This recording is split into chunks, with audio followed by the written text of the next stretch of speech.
దేవుడు ఉన్నాడు. ఆయన గురించి తెలుసుకోనండి, ఆయనకు ప్రార్థించండి. ఎప్పుడు? చివరిగా. మీకు ఎటువంటి సహాయం ఎవరు చేయట్లేదని బాధపడుతుంటే, చివరిగా మీకు ఎటువంటి ఆప్షన్ లేకపోతే చివరి ఆప్షన్గా యేసు ప్రభు అనేటువంటి ఒక దేవుడు ఉన్నాడు.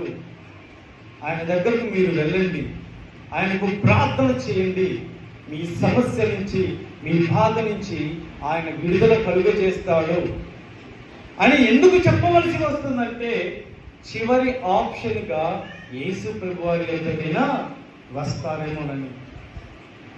మమ్మల్ని రక్షించే వాళ్ళు ఎవరు లేరు, మమ్మల్ని కాపాడే వాళ్ళు ఎవరు లేరు, మమ్మల్ని ఇటువంటి స్థితిలో నుంచి కాపాడే దేవుడు ఎవరు లేరని చెప్పేసి మనిషి ప్రాణమును తీసుకునేటువంటి స్థితిలో ఉంటే, మీరు ప్రాణం తీసుకునే స్థితిలో ఉన్నారు కదా,